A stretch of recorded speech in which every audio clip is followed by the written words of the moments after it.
All right, what is going on, you guys? Brian here with another recap video. This one for this week's episode of Impact Wrestling. First of all, hopefully everybody is staying safe, staying healthy, staying strong, staying home in some cases. Only go out if you have to. Only go if you need. If you need to go out,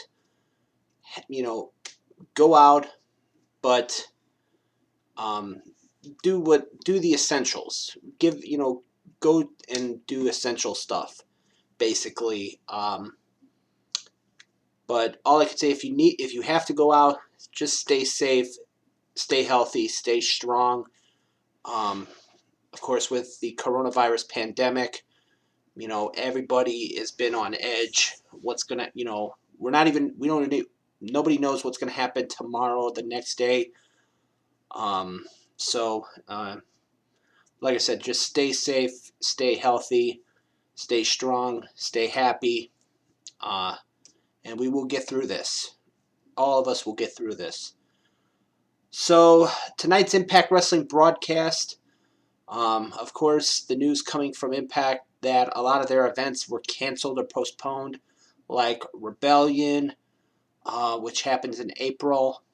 Uh, they're upcoming a special on probably, I think that's on Impact Plus, Against All Odds.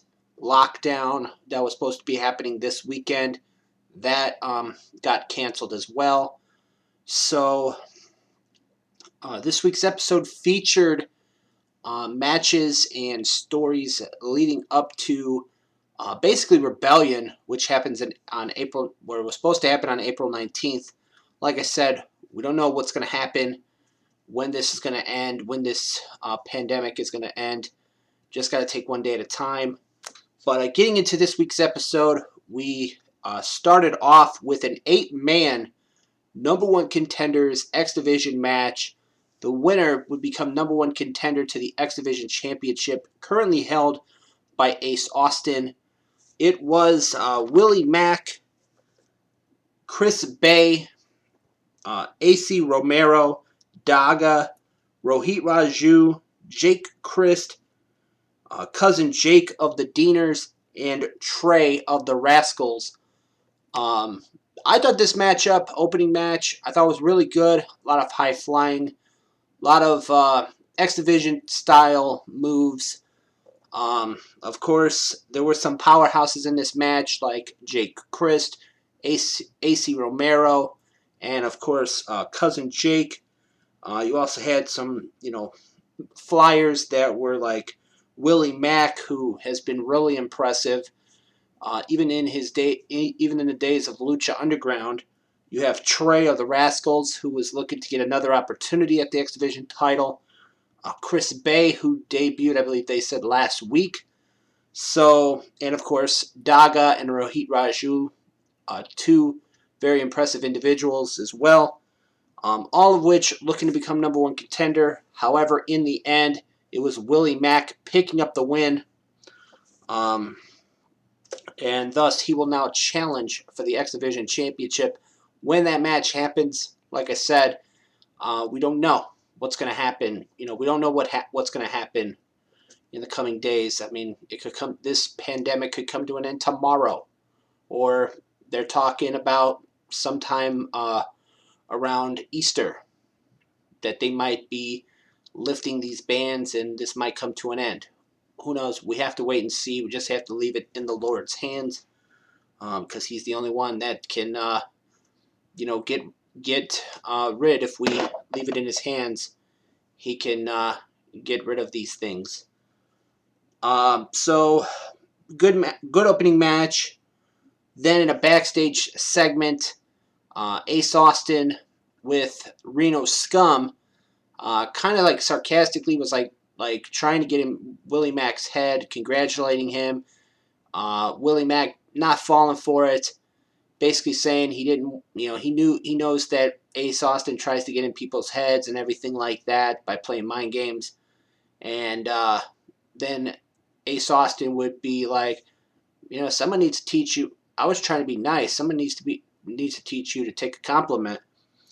So then Johnny Swinger shows up and is like talking about wanting a shot when Willie Mack becomes X Division champion, that he wants a shot, Mack versus Pack, because he has a fanny pack. So that was pretty much it for that. Then we see we see Moose in action, going against another TNA Wrestling original, Chase Stevens of the Naturals, a tag team that was in the old when TNA Wrestling existed before it was called Impact Wrestling. They were Chase Stevens and Andy Douglas were former tag team champions. They defeated America's Most Wanted, James Storm, and Wildcat Chris Harris to win the titles the first time around a long, long time ago. Basically, so Chase Stevens made his return to Impact Wrestling, and he lost to Moose. And then after the match, Moose would beat down Chase Stevens with a chair, and we would see the return of Suicide. After Scott D'Amore said told Moose, you want to call out some TNA wrestlers, turn around. And Suicide would be on the top rope, and he would go after Moose. And that was pretty much it for that segment, or after that match. Then we had a segment in a bar with Rosemary and Raven, where Raven mentioned about his feud with Tommy Dreamer, that his hate and everything and pain and agony and all this different stuff could last for 20 years, forever. Basically trying to talk to Rosemary about Rosemary's issues with everything basically going on in her world. So that was it for that. We had Reno Scum. They defeated the Rascals, Dez and Wentz, in tag team action. We had a bit of a segment about a bit of a feud between the Deaners and Cancel Culture, that being Joey Ryan, Rob Van Dam, and Katie Forbes. Apparently, there's gonna be a match between Joey Ryan and Cody Deaner. The Deaners were worried about Cody Deaner being canceled, so that was pretty weird. We heard from Sami Callihan, who was revealed last week as the one behind the ICU skits and things that were going on over the last couple of weeks and months on Impact. Last week, of course, Sami made his return to TV by attacking Ken Shamrock and shooting a fireball in Ken Shamrock's face after they announced that Ken Shamrock would be joining the Impact Wrestling Hall of Fame. He basically blamed what happened to Shamrock on Impact Wrestling management, and he mentioned that there was going to be a match between him and Shamrock at Rebellion. Of course, Rebellion was postponed, so that show is not going to be happening unless something changes. So that was it for that. We saw Dave Christ and Madman Fulton take on Rhino and Sabu in an old school rules match, which means I think they said that there was no rules, but then it was like, just because it was old school rules, the attacking the referee could cause a disqualification. So that I kind of got confused with that. Dave Christ would wind up arguing with the ref. He would try to go hit the referee, but the referee, I believe, moved, if I remember correctly. And Rhino hit him with a gore and picked up the win for him and Sabu. Then we had an Undead Realm segments. They had been building this up for the last while, where Su Yung would go to the Undead Realm to battle Havoc. And it was a pretty odd couple of segments. Su Yung would go to the Undead Realm. Havoc and her would have weapons. They didn't show it on Twitch because they had it. Of course, they didn't want to show anything violent. They didn't want to get banned like they did with RVD, Katie Forbes, and Katie Forbes' girlfriend. In that whole scenario. So they didn't really show a lot.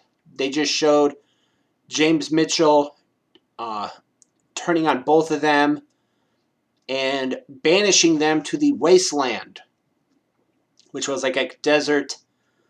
And then after the main event, they showed the Su Yung and Havoc walking through the wasteland. Rosemary appears. She has them form a pack with her, and they wind up returning to the Undead Realm, where Su Yung and Havoc would confront James Mitchell, and James Mitchell would try to get out of it by saying, "Oh, you passed the tests. I'm glad. I'm glad this is there's cohesion. A cohesive unit here now, and da da da da da."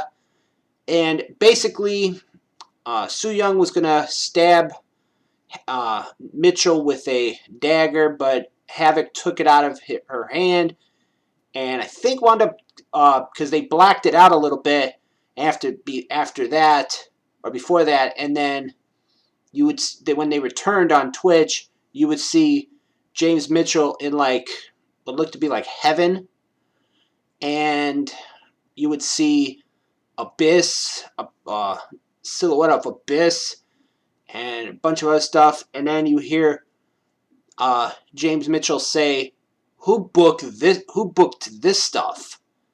I'm not gonna curse on here. That's not my style. But who? That's basically what he said. Was who booked this stuff? And basically, that's how Impact went off the air. That's how Impact went off the air. But in the main event, Taya Valkyrie and Michael Elgin, they took on Eddie Edwards and Impact World Champion Tessa Blanchard. This was a pretty good main event. Pretty good tag team match. Taya got a little bit of a cut under her eye, or by her eye, when Eddie Edwards kicked her off the apron when she tried to stop Tessa from climbing the top rope. But in the end, Elgin with the Elgin bomb on Eddie Edwards, and that was pretty much it for that matchup and that main event. So, really good main event. Overall, I thought the show was really good this week. Of course, we're gonna have to see what happens over the next couple weeks with this coronavirus pandemic, and whether or not this can be under control, and we can see some of the returns of the some of these events. But we'll have to wait and see. But with that being said, this has been my Impact Wrestling recap for this week's episode. As always, I am Brian, and thank you for watching.